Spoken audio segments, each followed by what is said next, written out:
a high risk of engaging in violent behavior.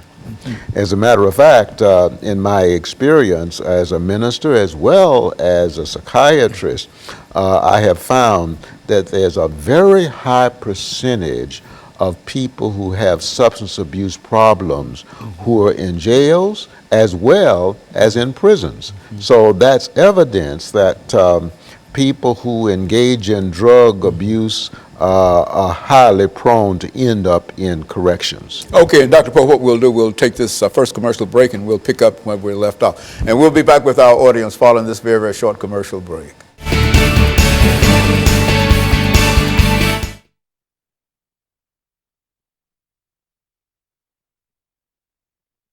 I've done for the day, and Is so that it's right? just sort of, I understand. I understand. I'm just listening. I understand. I've been sitting in this chair since 10 o'clock this morning. Is that right? Yeah, Is that 10 right? o'clock this morning. Wow. As a matter of fact, we supposed to have started at 10:30, but Mr. Obama was introducing the new Supreme Court justice, Yes. Nominee Yes. for that. And so they had a stream that came through here, and so we had to stop for a while.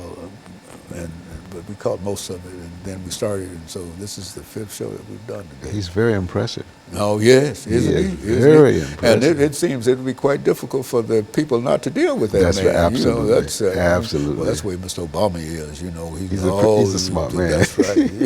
He's a smart man. You know, if anybody can get it done, he'll That's get right. it done. You know. That's right. I always say he was the man that stopped the oil from flowing, and when he first came, when he came to office down in Louisiana, where they had the Gulf problem with the oil in there, and nobody thought it could be fixed, and he jumped right in there and came up with some kind of solution. I see. So, I see.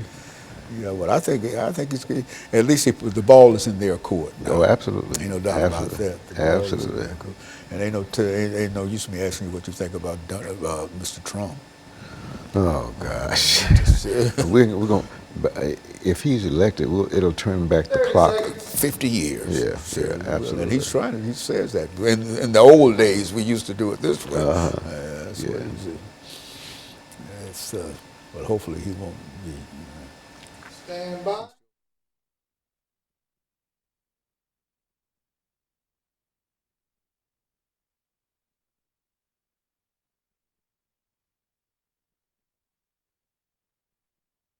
Thank you and welcome back to the second segment of the show for today.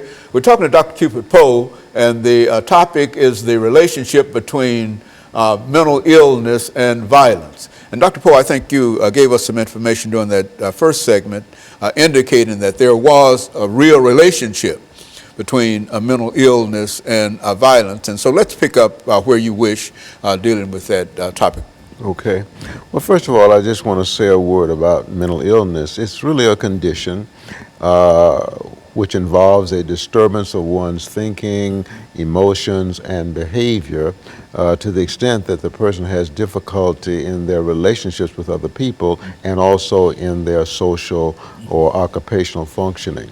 Violence, I think, at least from my perspective, is an act that does harm or threaten to do harm to another person or persons. And I also believe that violence it can be often or is often directed at oneself. Anytime I do something that I know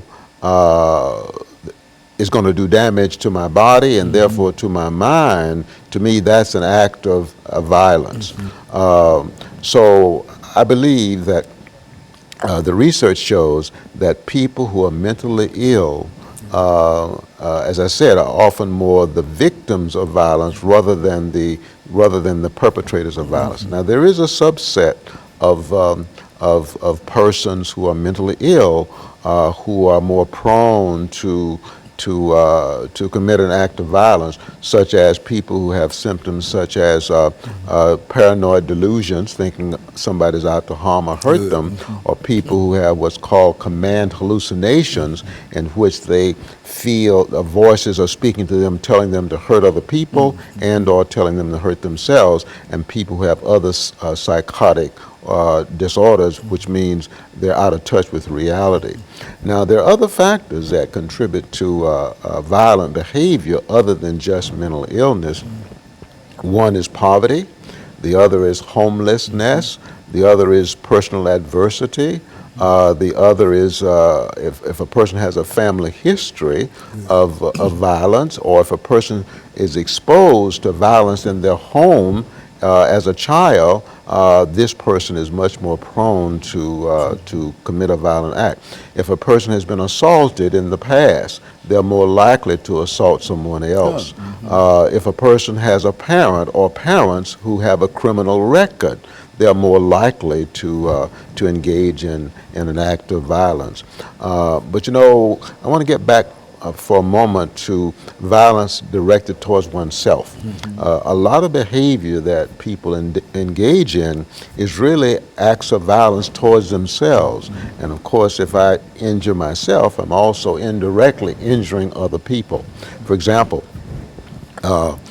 smoking does damage. We know it does damage to the lungs. It puts one at risk of developing cancer, lung cancer. To me, that's an act of violence. And If yet it's people ongoing. still continue to smoke. Yet people continue to smoke. Excessive drinking is an act of violence. If it's excessive, of course, it does damage to the liver, to the stomach, and puts one at risk of developing other problems as well. Overeating, whether we might consider that violence or not, if you consistently overeat, then you're more prone to develop certain health problems as well. So there are many things that people do that are acts of violence that are normally not thought of as It's acts of violence. Good. So the thing about violence is that it's very broad. It's much more than just me assaulting someone or injuring someone or killing someone. It's a much broader concept. I'm reminded of what the scripture says. It says sin is lawlessness. And of course, breaking the law, the assumption is that you have committed a violent act if you break the law. And so I want to say again that people who are mentally ill are much more prone to be the victims of violence rather than the perpetrators. And as I said before, there are many other factors that contribute to violent behavior other than just mental illness. What are some of the other factors, Dr. Poe, for example, that would contribute to mental illness outside of violence? Okay. Well, I want to make a few comments about factors that puts a person at risk of committing a violent act. For example, if a person has a past history of violence, that puts a person at risk of committing a violent act, whether the person is mentally ill or not. If a person is a substance abuser, as we said earlier, that puts a person at risk of committing a violent act, whether that person is mentally ill or not. If a person has a personality disorder, that is a typical pattern of interacting with other people that's usually maladaptive, such as a paranoid personality disorder, such as a borderline personality disorder, and almost any other type of personality disorder puts one at risk of being violent. Now, especially if the personality disorder also involves another mental disorder, then that puts that person at fairly high risk of engaging in some type of violent behavior. Another factor that increases the risk of violence is excessive stress, especially the stress of being homeless, the stress of being divorced, the stress of losing a loved one due to death. These are the stress of unemployment. These are factors that increase the risk of a person being violent. Of course, poverty is another factor. So these are some of the other factors that puts one at risk of engaging in a violent act, whether that person is mentally ill or not. It seems to me that a person who engages in such violence is really, as you've indicated, doing something that undermines him or her do they really recognize that? Is that a symptom of violence when you recognize that you're doing something wrong and continue to do it? Well, I would say that yes. If I'm intentionally doing something that I know is doing damage to me or damage to someone else, then to me that's an act of violence. Let me just say that people who engage in violence are often in a state of intense emotion, and often that emotion is fear, or it may be anger. Okay, and Dr. Poe, what we'll do, we'll take this final commercial break, and we'll be back with our audience following this very, very short commercial break.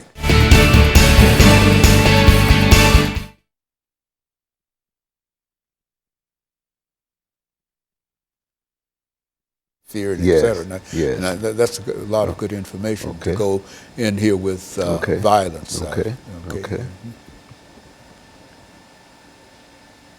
Yeah, we've got about 9 minutes in this segment. Okay. That'll be it. Okay.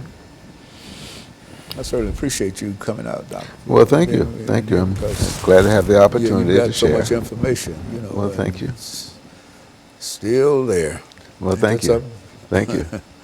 Yeah, I'm 76. I'm 75. Yeah, I see. That's right. That's right. Yeah, 76. We'll be in December the 26th. Is that right? That's right. Okay. Yeah, I was talking to Dr. Morton Young, and she was saying that she was down at A&M College when I was there. Oh, is that yeah, right? she left. I think she said she left in '65. When is it, Alabama or Arkansas? Arkansas. Arkansas. A&M College in Pine Bluff, and knew a lot of the folks that I knew. Is that right? Oh yeah. Had Professor Russell and Reed and all, you know, those. Oh man, these were some different kind of folks. I just appreciate having gone there. You know, I learned so much there. I went there believing that a black man wasn't nothing, Dr. Poe. Is that right? Well, you know, that's what All I was right. Well, told. that's true. You know, That's true. It was the first place that I opened my mind to it. You Okay. know, and you know the word we used to, and you know that's the word that was what I thought. I see. And then after I got there and I found out about black folks, and I just got caught on fire. I see. I said, I got to do something. Let the white man know we better than this. I see.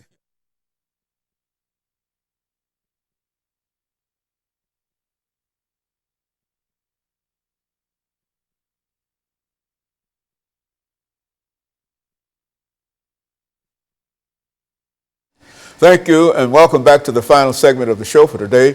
We're talking to Dr. Cupid Poe, who's given us some information about the relationship between mental illness and violence. And of course, Dr. Poe, let's end this final segment by simply allowing you to inform our audience as much as you possibly can over the next 8 or 10 minutes in terms of what you think that they ought to know from the session that we're having here. Well, I would say that very often people who act violently are responding in many ways to things that have happened to them in their past, some of which they're responsible for, and other of which they are not responsible for.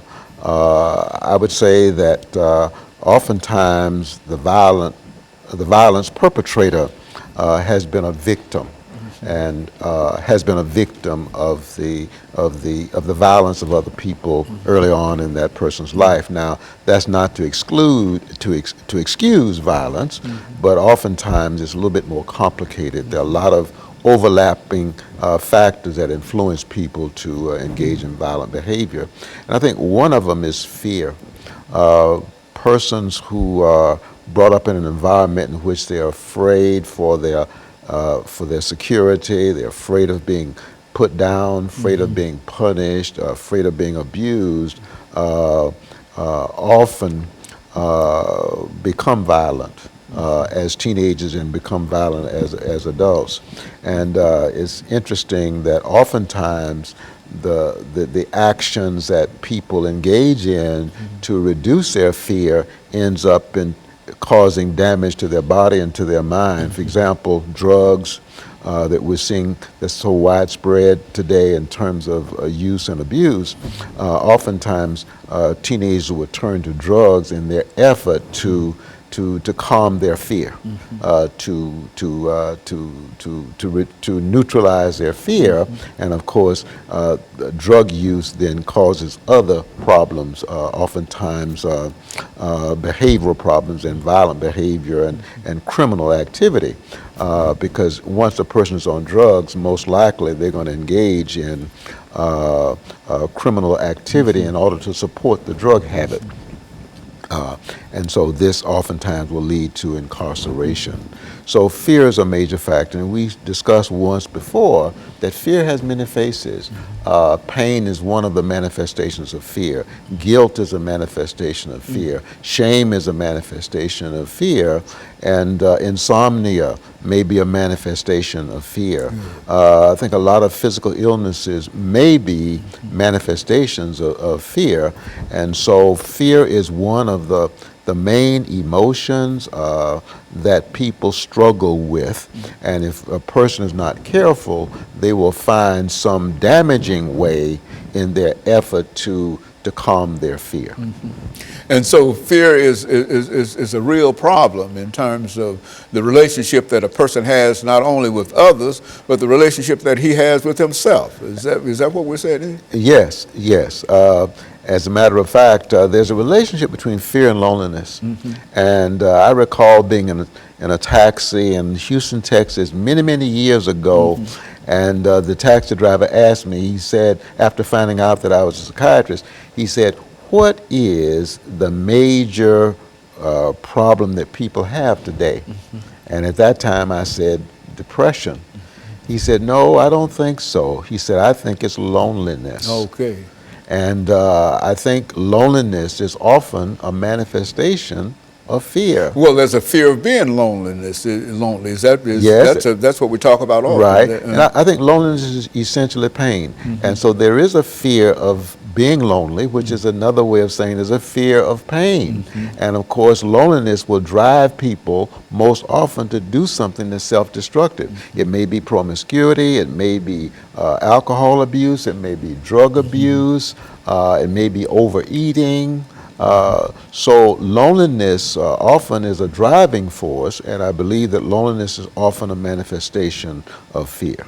Dr. Poe, if you had an opportunity to tell people what would be the best way of trying to deal with the fears that they have, what would your summary? We've got about 4 minutes. What would your prescription be for people who are fearful and people who can't seem to get along with other folks and people who bully people around and etc.? Well, I mean, how can they adjust their lives with just some common knowledge in reference to how the mind works? Okay.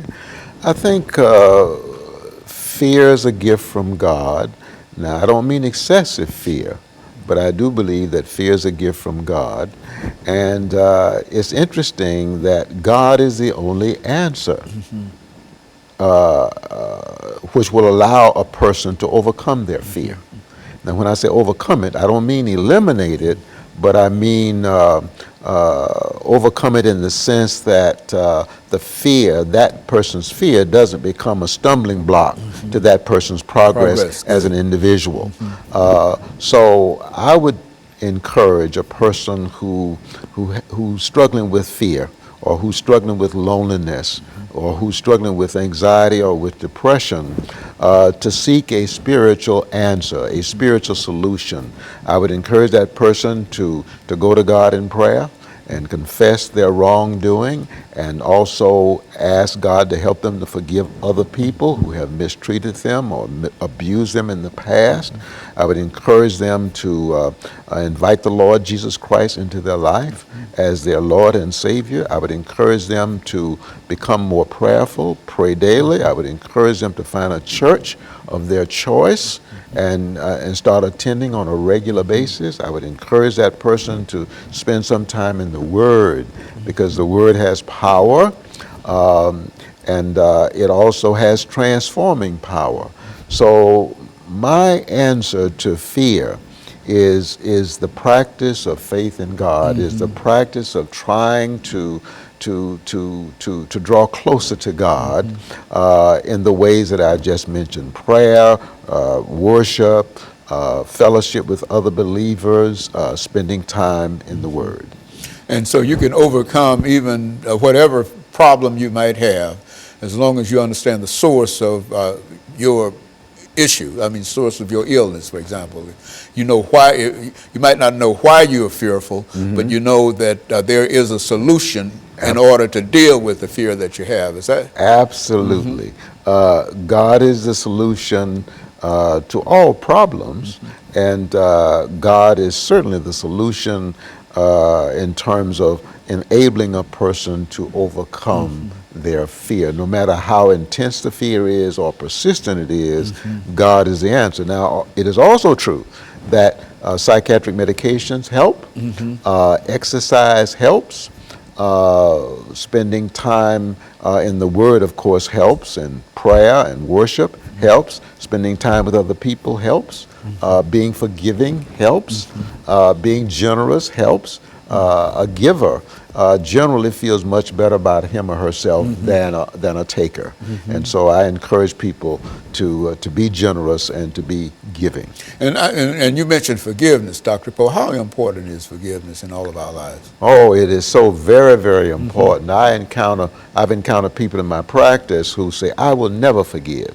And of course that means that person has a burden of is carrying a burden of guilt, because all of us want to receive forgiveness, and so when we refuse to give the forgiveness that we have received or want to receive, then I think that causes certain psychological problems, one of which is guilt. You know, Dr. Poe, this is the last minute that we have here, but you bring so much information in terms of the human mind and how people can improve their relationships. And I must say that I think that I've gained more from these sessions than anybody that might be watching us on television, because most of this information, you know, I've heard it, and some of it I know, but I think that you have a way of presenting this information, and so I'm just delighted to have been able to reconnect with you in reference to this, especially at a time like this, because we are in a pretty difficult time in this great country of ours, and I think that we're going to have you back one day to talk about some of the problems that we have. But in the meantime, we're going to have to leave here, and let me thank you as well as our audience, and let me encourage our audience to tune in again next week for another informative edition of Comments. Thank you and good morning.